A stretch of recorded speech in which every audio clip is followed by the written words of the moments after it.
for Australia was a series of protests against mass immigration in many Australian cities, including all state and territory capitals, that occurred on August 31, 2025. The protests aimed to express discontent towards perceived mass immigration policies of Australia. The protests have been described as far-right and white nationalist in nature, acclaimed organisers denied. Blah, blah, blah, blah. Pauline Hanson, Malcolm Roberts, Bob Catter, and the National Socialist Network, these people who were promoting it. Protests garnered significant media attention inside Australia and caused concerns around migrant community groups. I think that's warranted. And preliminary figures, excluding some cities which have not yet reported participants, but the estimated attendees at the protest to be around 52,400 protesters across the country. Where are we looking at? So, Ikuka, Moama, I've never had that place before. 600 people. Newcastle, Sydney, which had 15,000. Coincide between. Okay, so pro-Palestine, yeah. Brisbane had 6,000. Townsville had 400. Australia had 15,000. How is there more people in Adelaide than Brisbane? Over double. Hobart had 300. And Melbourne had 5,000. How did Adelaide have so bloody many? Surely not. Okay, alright. Anyways, it is what it is. Perth had 10,000. What is going on? Okay. Maybe it's because it's a bit more spread out, so more people sort of collated into a central place. But yeah, anyways, moving on. Yeah, so it looks like my sort of first sort of instinct of the March for Australia stuff is I'm not too sure if Australians are kind of I don't think it's really anti-immigration. I think it's more just due to our housing situation. I think immigration is kind of copping it a bit. If there wasn't a housing crisis, if Australia sort of focused more, the government focused more on trying to get Australians into homes and that sort of stuff, I think it would, it would kind of balance out. But I think it's just because housing at the moment is such an issue. And when you go to rentals or auctions, or you go for open homes and stuff like that, you sort of see there's a large line of people. And if you do have I forgot what the immigration numbers are, but they're, something like 30% immigration in Australia. If 3 out of 10 groups are, obviously just from visually they don't look like they are white Australians, then I think people are going to start to look at immigration as an issue as to why Australians aren't getting the sort of first dig at houses. That's what I think. I don't think it's an anti-immigration in a racist sense. I think it's more that Australians just feel like they're not getting, the support from the government, the current government, which is, each of their own. Fair enough. So anyway, that's sort of my first take. Let me know if you agree with that or disagree. Put it in the comments below. Let me know what you think.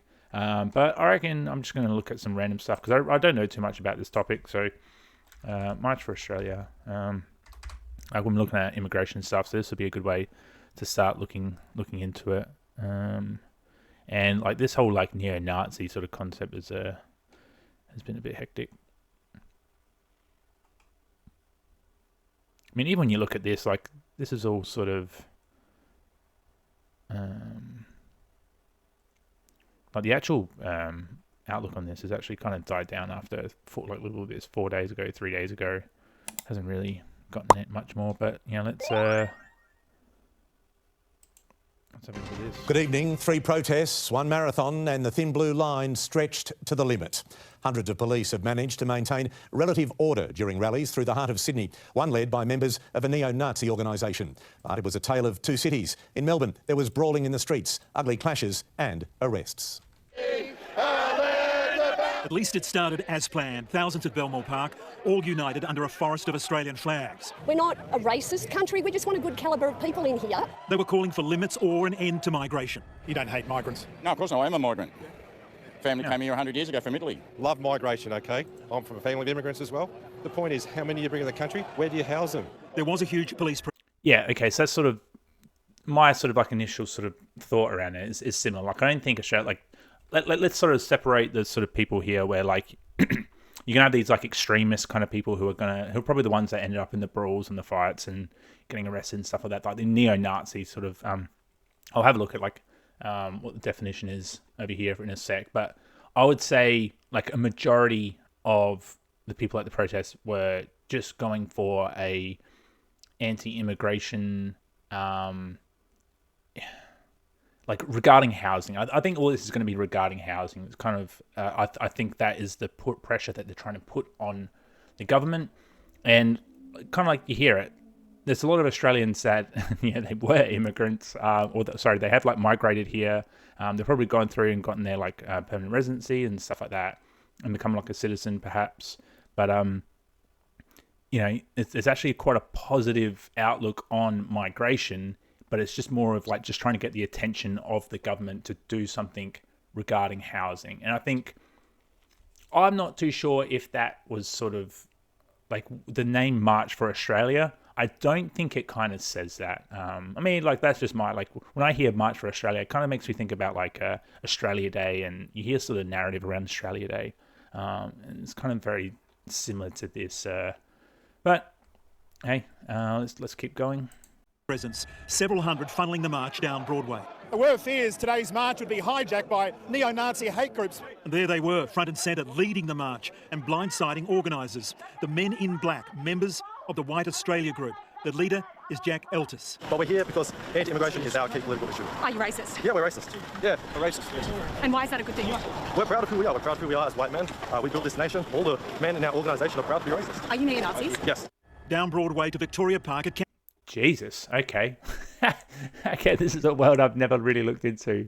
So they're full on proper, Nazis. They're declaring they're racist. They're, okay. All right, kind of makes sense now why, where we read before about, among migrant community groups, there was a bit of concerns. I dare say this is ticking those boxes, hey? So neo-Nazism comprised of post-war militant groups, movements to seek and revive and reinstate Nazi ideology. Far-right totalitarian ideology and practices associated with Adolf Hitler.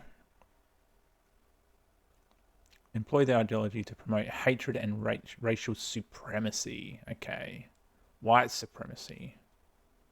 White people are superior to those of other races. Okay, to attack racial and ethnic minorities, often anti-Semitism and Islamophobia, and in some cases create a fascist state. Okay, now that we have that, an Australian neo-Nazi political organisation formed by two far-right members, the Lad Society and the Antipodean Resistance. Holy moly, look at those flags. Look at that one. Holy smokes. The organisation based in Melbourne claims to be active in all 6 capitals and several regional cities. The group has used the protests against COVID-19 policies and other methods such as media manipulation and attention grabbing to recruit new members. Organisation, whose membership is unknown, is led by Thomas Sewell. Oh, I thought they just said before it was that other dude. We're proud of... The men in black, members of the White Australia group. The leader is Jack Eltis. But we're here because anti-immigration is our key political issue. Are you racist? Yeah, we're racist. Yeah, we're racist. And why is that a good thing? We're proud of who we are. We're proud of who we are as white men. We built this nation. All the men in our organisation are proud to be racist. Are you neo-Nazis? Yes. Down Broadway to Victoria Park at Camperdown. The front of the march might have presented one picture, but the bulk of those marching today, those coming in from behind, appear to be anything but extremist. But at the end, an open mic session. And that's when the White Australia group seized control. This land was built by white Australians. With every comment, there was more disquiet in the crowd. These ethnics have formed enclaves, and now we can't even go there in our own lands. It was a hate speech and wasn't winning over. So I wonder if they like, do they sort of have this sort of hatred towards? I mean, I probably know the answer anyway, but like, do they have this sort of like same hatred towards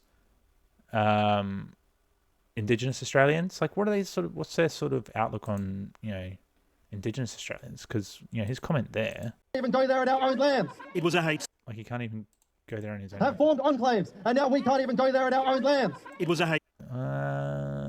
Depending on who you talk to, I dare say we kind of, we're on other people's land to some extent. But, Hate speech and wasn't winning over the majority. Send them back. No debate, no discussion. We want to send them back to their lands. When he finished, police ushered the group away. They were later spotted changing from their black garb into ordinary street clothes. A few blocks away, a march by the Refugee Action Coalition, a counter-protest that condemned the White Australia Group. The poisonous rhetoric that we're seeing from March for Australia today, trying to tap into people's legitimate fears about the lack of housing, about rising cost of living, and blaming migrants, blaming refugees. This is a dog whistle towards Nazis. These people are standing with Nazis, and I will not stand for it. Trying to be disguised as something patriotic when they're actually something quite hateful. In Melbourne, there was violence. Thousands clashing in the CBD as the March for Australia protesters clashed with pro-Palestinian marchers. An Australian flag was burned, a woman body slammed as violence escalated. And leading the March for Australia rally and given a prime speaking spot, notorious neo-Nazi Thomas Sewell. We don't have a nation at the moment, we've got a halfway house of the world. Police caught in the middle. The police are doing the most Yeah, so, I mean, when I heard that these rallies were going on, I was, and heard that it was on a Sunday, that my first instinct was, you got an anti-immigration rally that's on the same day as the pro-Palestinian rallies. At first, I was, of course, something was going to happen. Maybe not of course, but it was, it's kind of, I wouldn't be surprised, and I wasn't surprised with the amount of violence that were at these rallies. And I know that you can always go back to the point of being like, a majority of the population or the majority of the people at the rallies weren't, doing anything violent. They weren't sort of saying any harmful rhetoric, or depends on who you're asking. But at the same time, like even if 95% of the people at those rallies are doing it peacefully, they are sending a good message, it really depends on how dangerous the other 5% are and how much influence they can have at these rallies. Because when you have the freedom to be able to say those kind of talking points at rallies, and you're already sort of having people that are on the grey area, which means that they're kind of not supportive of what the neo-Nazis are saying, but they're also they do support the anti-immigration. It's kind of like, it's a way that any kind of manipulation or any sort of rhetoric can actually be transposed over to a certain group of people. And I think it's kind of like, it depends on how much how into you are,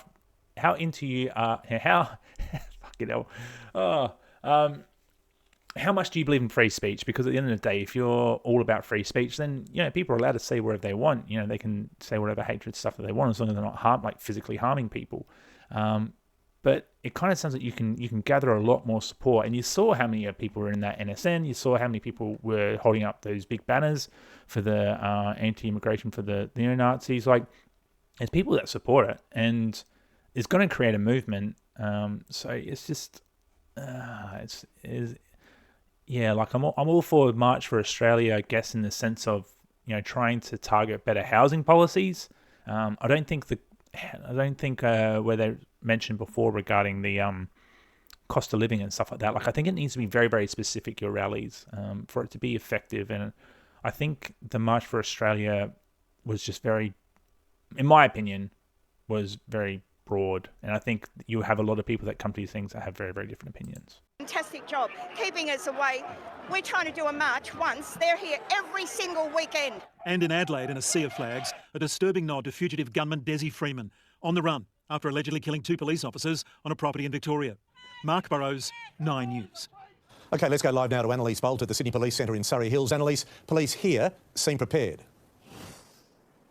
Yes, Pete, there was a massive police presence, hundreds of officers keeping a close eye on the crowds. They say 15,000 people turned out for the March for Australia rally here in Sydney. Between the counter-protest and the Palestine Action Group, there were a few thousand officers, formed a ring of steel between the different groups to make sure that they didn't cross paths as they marched through the city. And while they escorted those neo-Nazis away, they have confirmed tonight that they won't be charged. There was just one woman arrested. She was handcuffed in Hyde Park, accused of breaching the peace after hurling abuse at pro-Palestinian protesters there. But overall, officers say that those that attended the rallies followed instructions and behaved well. Pete? Annalise, thank you.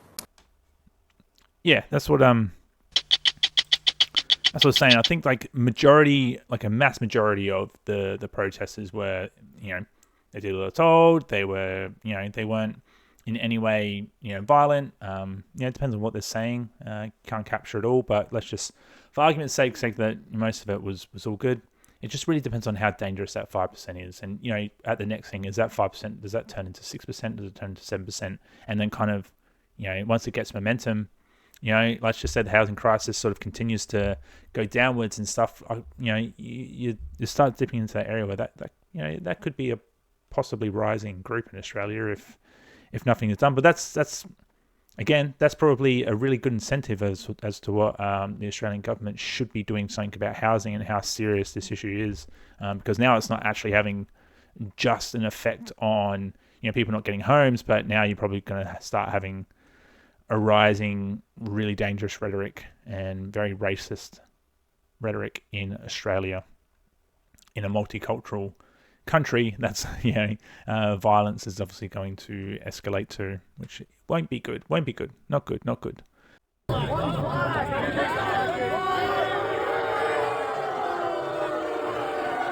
15,000 protesters have hit the streets of Sydney today, according to police, just one of over 20 March for Australia rallies held around the country. The march, which had only a few hundred confirmed attendees online, saw thousands rally down Broadway to Victoria Park, calling for an end to mass migration. Protest organiser Beck Freedom distanced the demonstration from far-right organisations in the lead-up to the march. We have to be polite, we have to be well-behaved, because we want to send a message. We don't want to cause violence, we don't want to cause trouble, we just want to stand up and fight for Australia! However, a group of men wearing National Socialist Network uniform were seen at the front of the march, clashing with one woman carrying an Indigenous flag.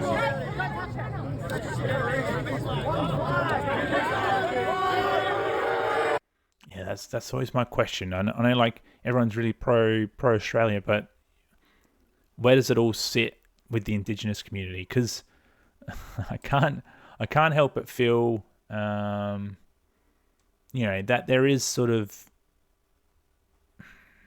it's hard. It's a very hard topic. Let me know what you think. Like in regards to how would the Indigenous Australians feel regarding this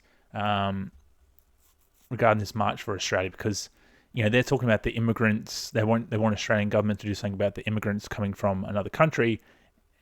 But the Aboriginals are probably like, well, come on, you guys kind of did this to us, and not only did you steal our houses or our land, but you're also kind of you kind of did the capital G word to some extent. So I'd be really interested to hear that perspective.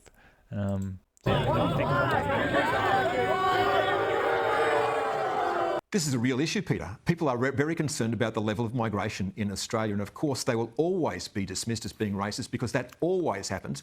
And then you get gaslit about the fact that you can have...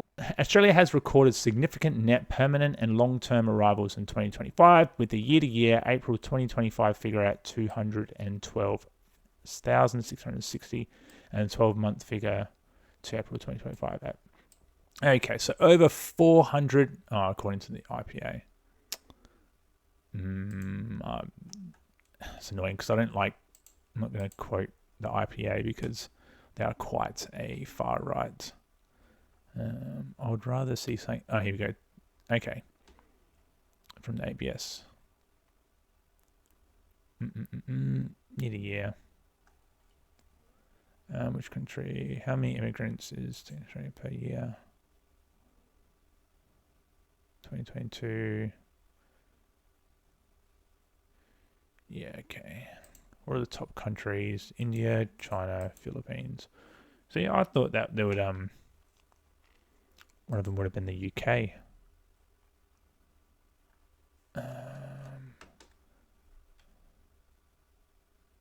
How many migrants came to Australia? Maybe if we do.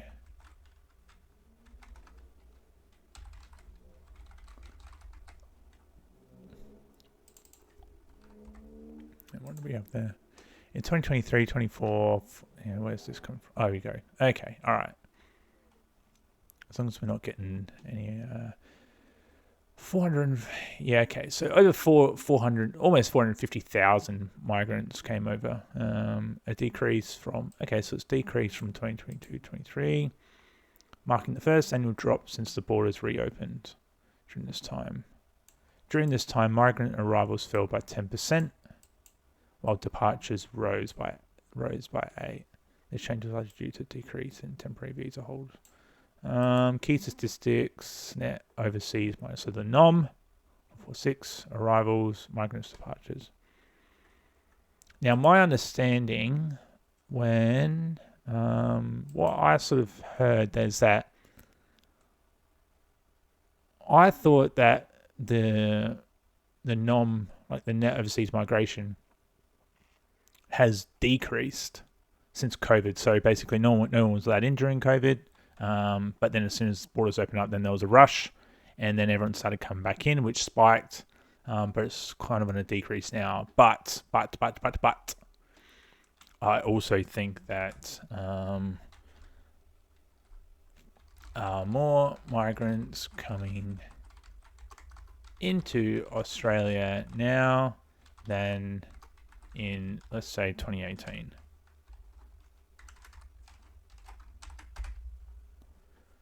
Yes, more migrants coming to Australia now than, yeah, okay. Compared to 2018. Yeah. So, yeah, let's do this. If I were to draw like a bit of a, you can correct me if I'm wrong here, but like if that's your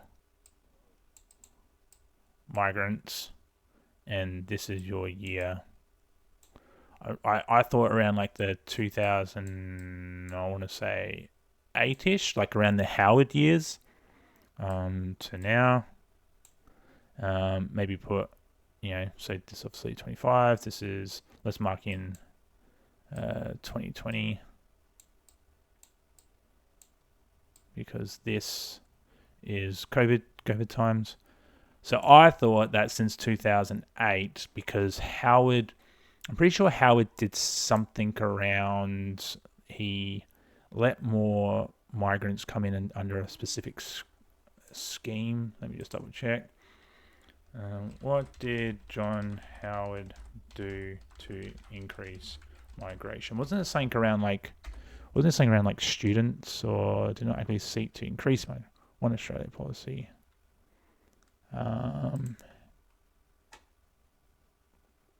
Skilled migration,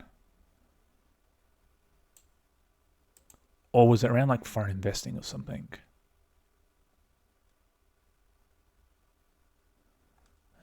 Maybe I'm wrong.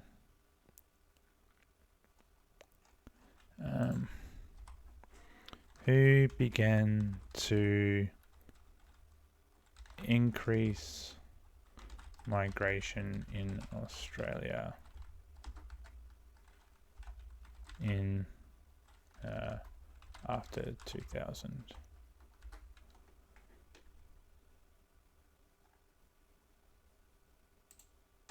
Oh man, if anyone knows, put it in the comments below, because I thought in the 2000s, I could have sworn it was John Howard, but they began to increase like foreign investment in Australia, and they began to try and increase like migration skills in Australia too, and then that made Australia more appealing to migrate to, because there was just more incentives, and I think it was easier to migrate to Australia back then too, and that sort of stuff. But maybe I'm wrong, but like, let's just continue this anyway. So like 2008, like everything sort of just started coming up by like this, and then COVID. Then we had a bit of a dip, obviously because of COVID. But now it kind of looks like this has spiked all the way up, and now it's kind of decreasing. And what it kind of sounds like is if nothing were to, like, I don't know if this is a straight line. Like, what I want to know is, was this sort of meant to do this? Or maybe, is it meant to just continuously be linear? That's sort of what I'm thinking. What is the optimal?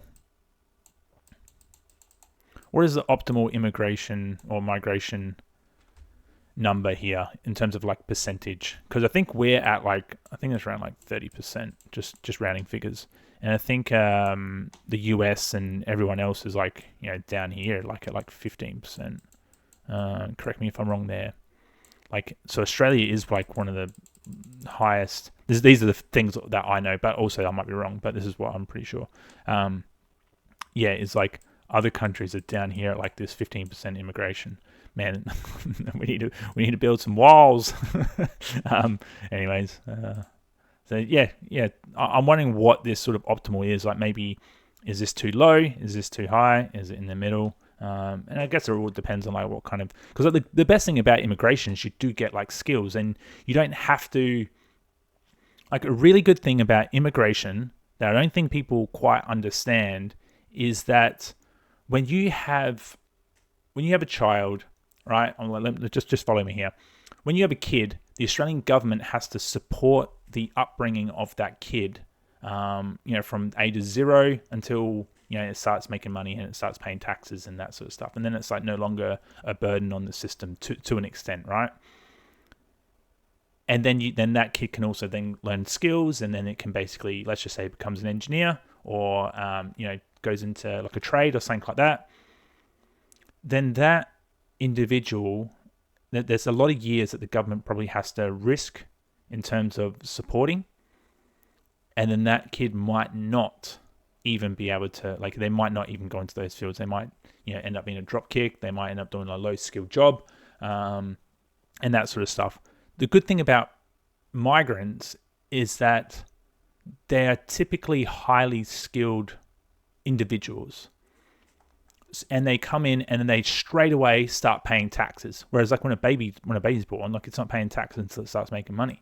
So that is a good thing about immigration, is that as soon as they come over, they pretty much start paying taxes, and they also have to pay a huge amount of money just to get their visas and yada yada yada. So let's look at this. Let's look at what portion of immigrants in Australia are skilled workers.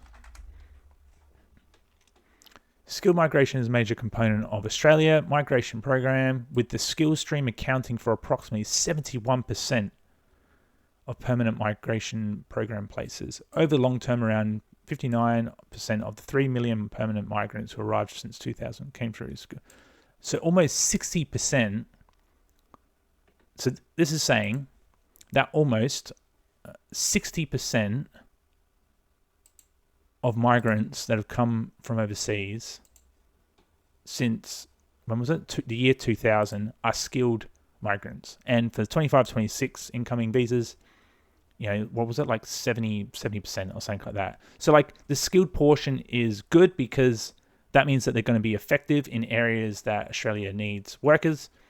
And 60%, then most of them are paying really, really, really good taxes and stuff like that. And they're probably paying for family members and stuff like that come over too, which then again, they have to do visas and stuff like that as well. So, that is a good thing about immigration. And it adds, culturalism to Australia, which is, sometimes a good thing as well. But yeah, it obviously has a huge burden on the housing situation in Australia, which needs to be managed very, very carefully at the moment, because Australians are getting pissed regarding housing, and they have a right to, because it is a bloodbath out there. So yeah, let me know what you think. What could be the positives of migration, but then also, whether you agree that those positives sort of outweigh the negatives at this moment. Share your thoughts below. But let's keep going. 447,000 people come in as they did last year in net migration, and that won't have an effect on the housing stock. That won't change people's lives. They don't experience what they experience, the pressure that that puts on their lives. This is a big issue for the government. They can call those people racist if they want, but this issue about the amount of migration, I think those people on the streets represent a fraction of those who are concerned about it, and they're concerned on a number of fronts. People are worried about the kind of country that we are building. Now, I believe that all people should come from everywhere to Australia, but they have to sign up to some certain foundational beliefs, and I'm not sure that the public is convinced that they do that at the moment. So I think the two different standards are being applied, but in the end, this is an issue the government will not be able to run away from. This is a real issue, Peter. Yeah, so I typically don't agree with I forgot what this guy's name is, but yeah, he is. I think a majority of the rhetoric around it is aligning, which is housing is an issue, and immigration, at the rate it is on the chopping block, and the government can't sort of hide behind. I think I saw a saying from Albanese, they're sort of focusing on this like racist, neo-Nazi sort of talking point, but it is such a small scale of the minority that, the more you talk about it, the more fuel to the fire that you're doing as well, which, as we sort of touched on before, like it'll gain momentum with the more talk that goes on about it, and especially if they don't do anything about it. It just feeds into it too, so they really got to get on top of this. Hi, my name's Chris. I live in Australia, and today I'm in Brisbane at the March for Australia rally. Today, thousands of Australians have rallied in Brisbane City. We're marching for Australia. There's flags everywhere. It's just heartwarming to see so many people from our country uniting together on one walk, one march. It doesn't matter where you came from. This is not about identity today. This is about Australia. And they're going to look at you, and they're going to find some courage in themselves, stand up against their own tyrannical governments that are undermining their children's future. So let's show the world what we can do as Australia. Because when Australians put their back into it, we can do anything. We can do anything. We've done it before. We'll do it again. We will build the best country on this planet. And if you want to come here, it's a golden ticket. It's not an open gate. Earn your ticket. Earn it.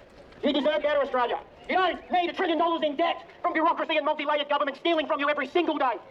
Stop it, that there.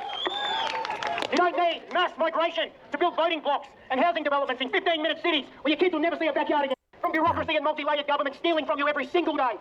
Stop it, that there. You don't need mass migration to build voting blocks and housing developments in 15-minute cities where your kids will never see a backyard again. That's not going to happen. This is a protest against a system that is undermining your future, a system that wants to steal your children's ability to own a home, to build a business, to have a family. They want you fat, dumb and lazy. They want you sick. They want you living in a prison cell where they can switch you on and switch you off. And call me a conspiracy theorist and a tinfoil hat cooker. I don't care. I've had it all before. You can't call me that. According to the right wing, I'm not right wing enough, and according to the lefties, I'm a Nazi. So what is it? What am I? I'm an Australian. All right, oh man, the messaging's on point. It's kind of ticking all the boxes, but like again, this is where I was like saying from the start, like the March for Australia, like, is it an anti-immigration rally, or is it sort of an uprise against the Albanese government to say, hey, we've got a serious issue with housing? But what it kind of sounds like more that listening to what this guy's saying, they're trying to touch on all points, which is basically cost of living. His point there where he's saying like fat dumb, they want you fat, dumb and lazy. I think they're kind of very, very personal choices. I think one good thing about Australia, and I think everyone, well, not everyone, but like most people who I speak to in my sort of like friendship group, there is ample opportunities in Australia to like be quite well off if you make the right decisions and you go out and do it, and you connect with the right people. I think that if you are fat, dumb and lazy, oh man, like I think that's a big, like maybe 80% of that is maybe your own doing. I think 20%, some people do just end up in the wrong environment and they just sort of can't break out. I think there is a portion of people who, unfortunately, like even if you gave them the right tools, put them in the right environment, stuff like that they might not be able to break out of it. So I want to give a little bit of forgiveness there. But I think a majority of people who fit into that category of like fat, dumb and lazy, there's a lot of self-doing there. And like, I don't think that's a government issue, personally. If you don't agree, tell me why. But, I feel like a lot of people do. Like, if I just like tell you about myself, I dropped out of school in year 11, like back when I was 16. And then I played in bands for ages, and then and I sort of at like 21, 22, I sort of got a kick up the arse when I started looking at myself, and I was like, okay, what am I going to do? And then I went back to school, year 12, got my ATR, then went to uni, and then went through engineering. So like I didn't graduate until I was in my late 20s, but and now like I do quite well.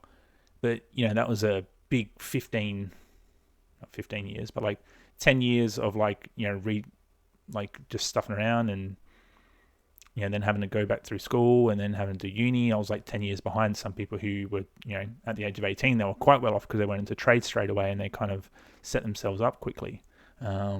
So you can really turn your life around if you really sort of make some significant changes. And I think I just don't agree with some of these talking points. And again, like I think the March for Australia was starting to feel like it was a bit bigger than immigration. Australians, and we are here together now in this moment to draw the line in the sand. Trust me when I say that there are politicians and big corporate interests all over this country right now watching you. They're looking at you. They've got eyes on everywhere. And what you do here today will define what happens next. So we can show them that we can do better, that we deserve better, that our Anzacs gave a lot more than we could ever hope for or give ourselves, so that we have the opportunity to be here in this beautiful garden today. What's the reference to Anzac Day about this? Anyone know?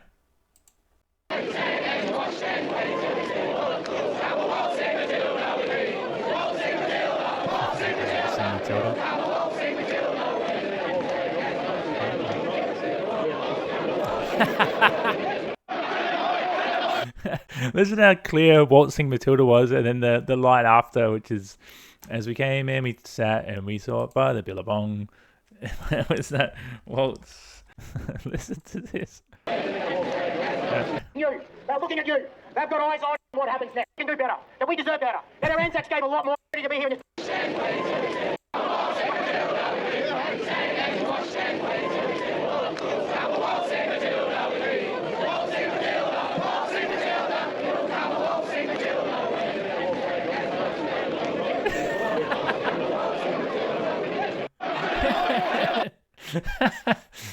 Everyone just sort of, it's like when you sing happy birthdays. I have birthday to you, happy birthday to you, happy birthday to you, happy birthday to you.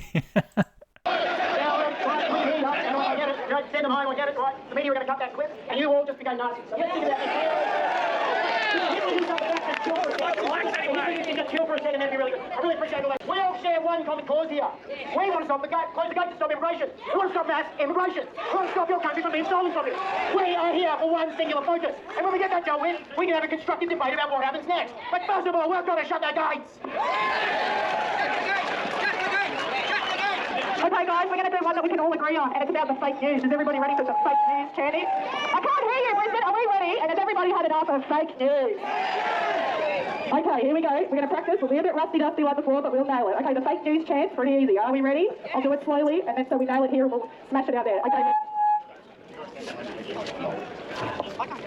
Okay, the chant is Fake News ABC. Fake News ABC. Okay, I'll do this bit slowly. It's only 4 lines. Ready? Fake News ABC. Ready? Eroding our democracy. Eroding our democracy. Ready? News ABC. Fake News ABC. Eroding our democracy. Eroding our democracy. Corruption is plain to see. Corruption is plain to see. We are the enemy. We are the enemy. The reason they get torn apart. The Australians will never be torn apart. Aussie! Aussie!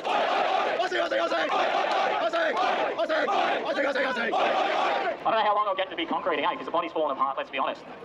But I've got young workers, right, and I used to tell them, mate, in a year you'll be full-time. Save the house deposit. Get a home in Ipswich, right? I can't sell that dream to my workmates, and it's not bloody good enough. Albanese, he ran on the last election this year. He said he was going to reduce immigration. He absolutely lied to all of us. People in good faith voted for that guy. Hang on, but didn't we just see before that immigration did go down from the last year? Oh, okay. Because they were sick to death of what the Liberal Party's been doing, because both of them are as bad as each other. They dragged us through COVID together. They locked us down. They sent families broke. The families aren't having as many children because they can't afford it. How are you going to pay for an $800,000 mortgage? How many people in this country earn over $100,000? It's not fucking real.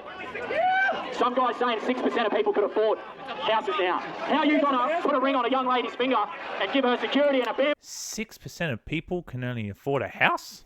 For an $800,000 mortgage. How many people in this country earn over $100,000? It's not fucking real.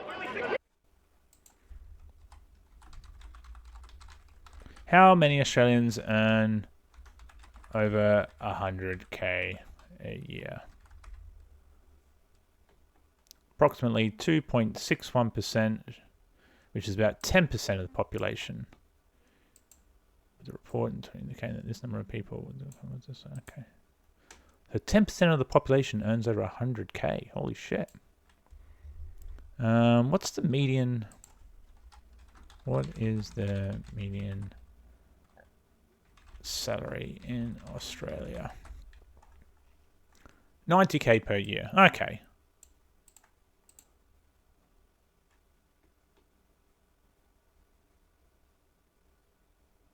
And this is saying, according to news.com, but then the ABS, Australian Bureau of Statistics, says it's 72k. Yeah, I thought 90k was a bit much.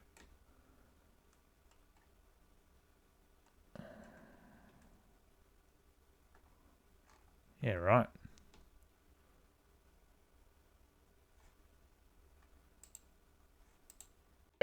Some guy's saying 6% of people could afford houses now. How are you going to put a ring on a young lady's finger and give her security and a family, marry her and have kids if you can't put a roof over your bloody head? It's not good enough. That's why we're here. I work in the industry. We can't build enough homes to house the people in the country. There's bloody 10 cities in the city, everywhere. We've had enough. They need to listen to us. Across this country, right now, people are protesting. We are speaking up.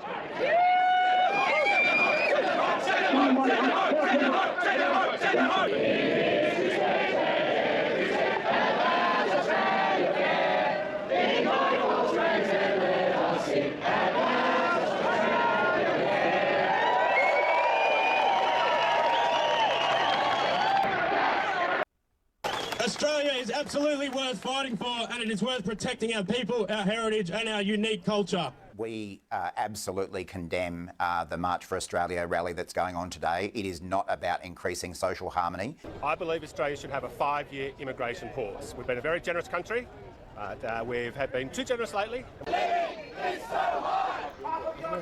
Yeah, so like you listen to like all of, I don't know if it's just me that sort of does this, but when I feel like if they want something done in the country, I still feel like you kind of need to have some sort of plan, or like if someone goes, oh yeah, we need to stop migration or reduce migration, it should be a reason like why, because there's a housing crisis. Cool. Okay. How do you plan to achieve that?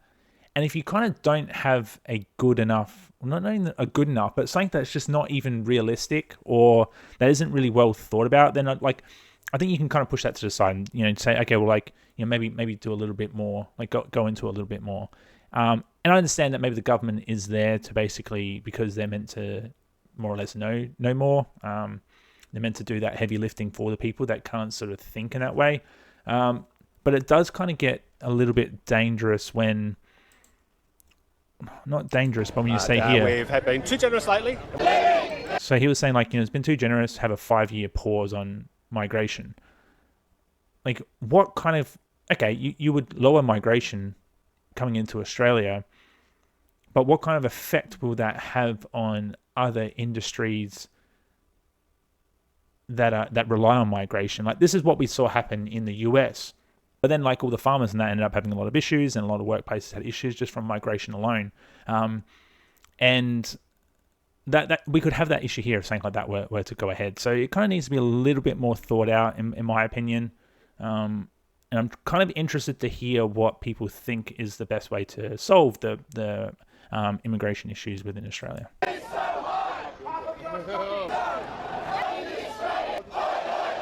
People say you can't speak up. You'll be cancelled, you'll be called names, but if we don't, we lose everything. The fact that this is being organised and promoted by neo-Nazi groups tells us everything we need to know about the level of hatred and division that these kind of rallies are about. Australia is absolutely worth fighting for, and it is worth protecting our people, our heritage and our unique culture. We absolutely condemn the March for Australia rally that's going on today. The other great problem with it is that it assumes that all cultures are equal. All cultures are not equal. Correct. Go and have a look at the trouble spots in the world and ask yourself about... This is where this... I still, like, with what? Okay, I've spent like 45 minutes or so diving into this. Oh, there's just no sort of real... I think where we always fall short is that no one really wants to sort of put forward... The other great problem with it is... Put forward like a solution to this shit. Like, it's just... That's what frustrates me. Like, what do you think...